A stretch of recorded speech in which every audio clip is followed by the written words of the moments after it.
How is it going then, everybody? I hope you're all doing very well. Welcome to another video here on our channel. I'm the FIFA Analyst. Today, I'm going to be talking to you about custom tactics on FIFA 21 and how you can go ahead and pick your tactics to make sure you are getting the best results on the game. Now, the tactic system is the same from FIFA 20, but there's some things that I'm going to talk to you about with regards to the gameplay from the games that I've played so far. I've racked up about over 25 games now, so I've got a bit of an understanding of the tactics and how the gameplay is and the game is coded, let's say, on what sort of differences we may expect to see this year.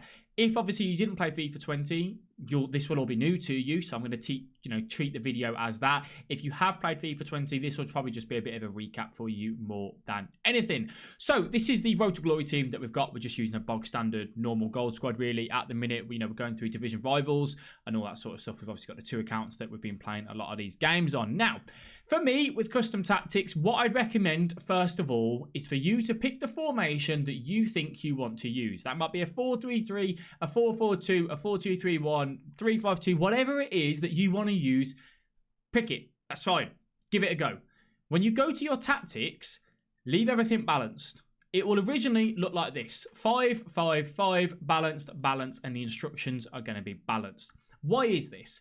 That will then let the game basically decide based on the player's work rates and all of the stuff that they've already got pre-put into that card. You're not going to override anything that's in their card. So if you've got a centre defensive mid that's medium high defensive work rate, he's going to stay back. He's not going to go forward and attack. However, if you've got someone that's high, he's going to be back up and down. If you want to change that, that's where instructions are going to come into account. First of all then, when you are looking at the custom tactics, you've picked your formation, and I'll do a separate video on formations and what I think is strong so far. First of all, I've been playing a lot of 4-4-2. I think 2 strikers, with crossing being a little bit more viable and heading, I think 2 strikers up front can be a very good option when you are starting out, especially with the shots across goal, because they work well in a 4-4-2. You got more chance of your right mid coming in and taking a shot across the goal. Defensive style, first of all then. What is defensive style? Defensive style is when you haven't got the ball.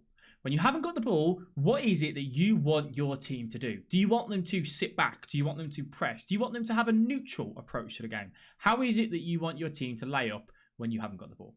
You can go balanced. A balanced style where your team presses the ball in the middle of the pitch and your team shape is neutral. If you were playing a 4-4-2 and you want a solid 4-line, 2 strikers, balance is going to keep that.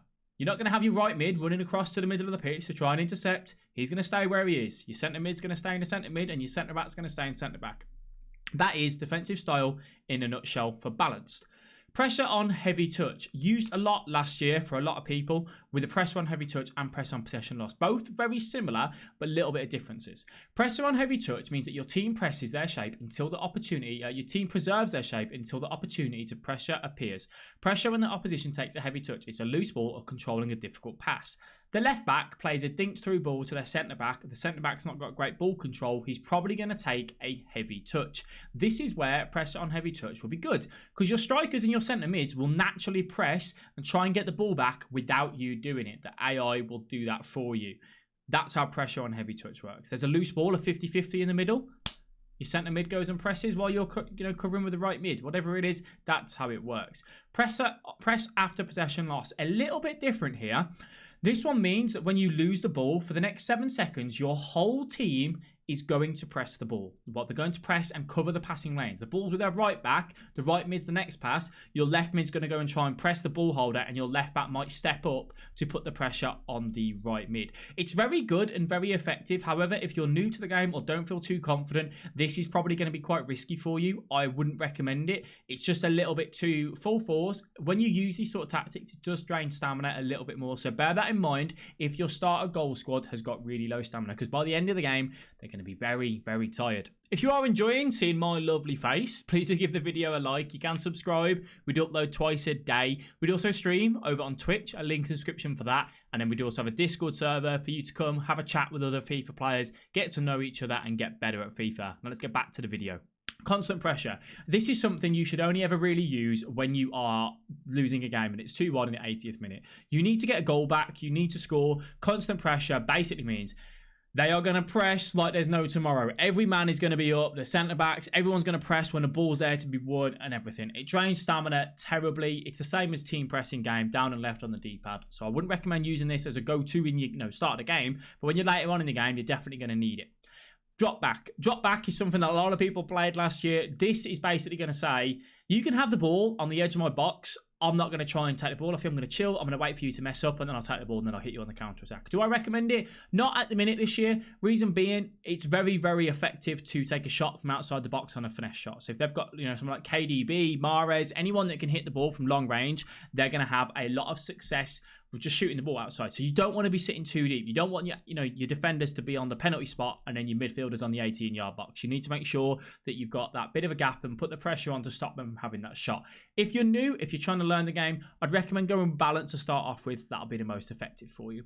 Width. What does this mean? This is the defensive width. Think about it where you've got your left back, centre back, and right back. How close do you want your left back to be to your left centre back and your right back to be to your right centre back? The smaller the width means that the left back and right back are closer together with the two centre backs in the middle. The bigger the width, there's going to be a bigger gap between the right back and the left back with the two centre backs in the middle. Again, you want to keep this fairly neutral. You don't want to be so wide that it's really easy for someone to play a through ball between your two centre backs because they're spread apart. Think like, social distancing. You don't want your centre-backs to be so far apart that they can't speak to each other. You want them to be fairly neutral. Sticking around 3-4 here will probably be okay at the start of the game. I'm kind of keeping it on 4. Just to, as I said, keep it neutral on that side of things. Depth, I'm running 5 at the minute. It seems like if you want to be able to press, it's very hard to do on this game because second man press is pretty much ineffective, which is a little bit frustrating. I'm keeping the depth on 5. For you, if you're new to the game, I'd keep it 5-4. Literally at that. Don't make it so high because you're going to get caught out on the counter attack, and don't make it so deep that they can literally just take a shot from outside the box. So 4 or 5 should be absolutely fine for you. That's your defensive line depth essentially. So the higher you are, the centre backs will push up the pitch quicker when you've got the ball, and the lower you are and when you've not got the ball, they'll sit back obviously more on the goalkeeper's line. Offensive style. This is when you've got the ball, what do you want your team to do? How do you want them to line up? You've got balanced. This means that they're going to stick within their maintained formation. So if you're playing a 4-4-2, a 3-5-2, a 4-2-3-1, players are going to stick there. They've not got much free roam, right? The manager's told them, stay where you are. I don't want you to go from right attacking mid into centre mid if Kante got caught out of position. We don't want you to do that. That's kind of what it's saying. This is more neutral for most people. Attacking AI is a little bit better this year, so having balance isn't that bad because attacking AI will make runs. You've got some new features, which I'll talk about in a separate video with the creative runs, the player lock-on system and so on that you can use to your advantage. So balance can be very neutral and quite effective for a lot of players at the start of the game. Long ball. This basically says as soon as you pick up the ball, strikers, wingers, get in behind, run. I want to play an over-the-top through ball. Through balls at the minute, I find are quite strong. You can look for a little dink pass in the middle of the air, in the middle of the pitch, over the back line. So you may want to look for this as a tactic. However, it's not something that I'm going to run just yet. I'm still going to keep mine on balance to kind of see how that goes. But you could run it if you are really looking at playing a counter-attacking game. You've also got a fast build-up. This tells the players to push up the pitch quick. So if you were running, say, drop back, 1 depth, 2 width, and then you run fast build-up, you're kind of counteracting each other there because it's saying drop back and then everyone get up as quick as you can. It doesn't really kind of go with each other. Your fast build up is very effective. It does send players on a run. I have used it on a draft so far. It does feel very quick in terms of you see your right centre mid making a run, your left centre mid making a run and so on. If you say put all of your players on come back on defence, stay back while attacking, the fast build up and then the player instructions are clashing with each other. They don't work too well then. So just keep in mind with the player instructions, which we'll pick in just a second. You've then also got possession. This is telling the players to come short on every opportunity they have. They won't make many runs in behind. If you have your striker on getting behind, but possession on the offensive style, the striker will still make those runs in behind on more of the occasions than not, but he won't so short too often. So just keep it in mind with this one. I like possession. I absolutely loved it last year, and it seems to be very similar this year. As I said, the tactic system hasn't changed, so all this is quite similar. However, for a beginner or for a new person, I wouldn't run possession. It's quite hard to score goals if you do it that way. So balanced or fast build-up is probably the go-to for most people. Same for the width. This is the attacking width. Where do you want your right mid and left mid to be in comparison to your right centre mid and left centre mid? You can have this fairly neutral at the beginning. I wouldn't have it too narrow if you're playing a 4-4-2. If you're playing a 4-1-2-1-2 narrow, then you probably would have it more narrow. Players in box. If you want your centre mid to make a run and show into the box more often than not, you want to have this a little bit higher. Be careful though, because you will get get caught out on the counter attack. Your centre mid will be on their edge of their box, and then you'll have no centre mid covering the pass to the striker. So don't have it too high if you're worried about getting caught on the counter, but don't have it too low if you're struggling to score goals. Again, to start off with a game, a neutral balance might be good as you get more comfortable. Corners this year, we may run 3-3. Corners are a lot stronger. You might want more people in the box to try and head the ball and put it into the back of the net. I recommend turning off assisted heading and make it manual, and use RB, LB to head the ball into the ground. Makes it really strong and effective. Then when it comes to instructions, there's a variety of instructions that you can have based on the formation that you're playing. When it comes to your fullbacks, you can have them on stay back while attacking, join the attack, or balanced. I, at the minute, I'm using balanced on the board for me when I'm using my tactics. I like using my fullbacks on the overlap specifically like this. It offers me a lot of width. I'm going to see if it works this year. It worked a lot for me last year. Again, for most people, if you're struggling to defend, because defending is a bit harder this year with jockeying, stay back while attacking might be more beneficial for you. Have a little think about it. Try what you want. If you're chasing a game and you've got them on stay back, you might pause it in the 60th minute and put these onto balanced. Centre backs, I always keep them on stay back while attacking, and I don't touch the interceptions on there. Now, when it comes to centre mids, I would never recommend having both centre mids on stay back while attacking like that. Always have, you can have one on, and then you should have the other one on balance. You need someone to show if you're on the edge of the box if you needed to lay the ball back off in any certain scenarios. I'm having cover centre as a general rule. This means that when the ball's being played, they're always going to stay in the middle. If the ball goes out wide, your centre mid won't go and cover it. He'll leave it to the right mid or right back. Again, trying to maintain that team shape as best as he can. You can go with what you feel comfortable. You have the option for support on crosses. Do you want them to get into the box to cross? Do you want them to be balanced and make their own decision, or stay on the edge of the box to cross? A lot of these, I think you should leave down to the player's stats and individual, right? If you've got Kante won't go and run into the box that often. He's a defensive-minded player. If you've got someone like KDB, he might make that run into the box. So you can leave that down to them. Interceptions, again, I leave it on balance for them. I never change that too much. Positioning freedom, I wouldn't recommend using free roam, because you will find that your team will lose a lot of its shape, and you'll want that guy to be where he should be, and then he's not. However, if you feel like you're struggling with creative freedom, you could try this in your centre attacking mids and your right attacking mid, and so on. It all depends on your preference. For me, I like knowing my guy is exactly where he is and where he should be. Occasionally, I will have one centre mid on get forward, especially if I want a lot more to happen. You do also have drop between defenders. Drop between defenders isn't that great in my opinion. I used it I used it a fair bit last year.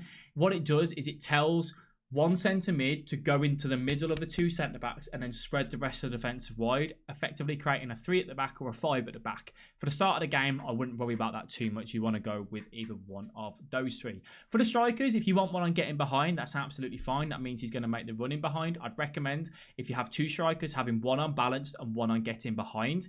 If you've got one striker, it all depends on who it is. If you've got an Mbappe at this stage of the game, he'd be great to get him behind. If you're running this 81 pace striker, probably leave them on balance and let them make the runs. You can tell them to stay central or drift wide or be balanced. For me, again, let the game decide for you in that particular phase. If it thinks that he should make the run wide, and you could use the creative runs to do that as well, having that supporting runs on balance makes more sense. Again, interceptions I don't touch. If you do go aggressive interceptions, they drain more stamina, so do bear that in mind as well. Defensive support, you wouldn't want your strikers on comeback on defense. You may want them on stay forward if you are going to counter very quickly and you want to just play that long ball over the top. You could do that if you wanted to. And then for your right mid, left mids, right attacking mids, and so on, you've got the same options. The other options are chance creation, cut inside, free roam, stay wide. I personally run balanced here, because if you do stay wide, but then you do your tactics here as width low, again, that counteracts each other. So just always think, does that match the tactics system that I've got, and will it do that for me? You then have the option in a 4-4-2 and other right mid, left mid positions to do getting behind, come short, target man. If you want them to make the runs in behind, if it's someone very quick and absolutely rapid, you can do that. That's not a problem. Support on crosses, exactly the same as what you have the options for the centre mids. Last but not least, when you are doing this, you can click L2 and you've got 4 game plans, regardless of your team. So if your team chemistry is 100 and you've got 4-3-3 as your chemistry, as your your formation pre into the game, you can put whatever formation you want here and you will get the same chemistry as what you had in the 4-3-3. It's the easiest way to do it. You'd want an ultra defensive tactic to see out the game. That's where you will be a little bit more defensive. Your defensive tactic is most people's go-to. It doesn't mean it's defensive. It just means that it's a neutral tactic. Attacking would be what you'd use when you're losing a game 2-1, 60th minute. You want to just try and put a little bit more pressure on. And ultra attacking will be, I'm 3-1 down. It's a 70th minute. I need goals. That's when you go constant pressure, fast build up, and so on. I'm still going to be playing around with tactics, getting an understanding of what works and what doesn't work. The whole idea for this video was to let you know how you can decide on your own, because I can release these videos of my tactics. They won't always work for you. You use your own initiative, have a little look and see what you think works. Be neutral with it to start off with, and then make tweaks. If you feel like you're getting caught on the counter, you might drop the depth. If you feel like you've not got enough width in attack, you increase the width. If you feel like it's quite flat and nothing's happening, you might go fast build up or long ball.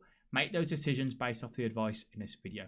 Hope you guys did enjoy. If you did, give it a big thumbs up. Thank you all very much for watching, and I'll catch you guys in the next video.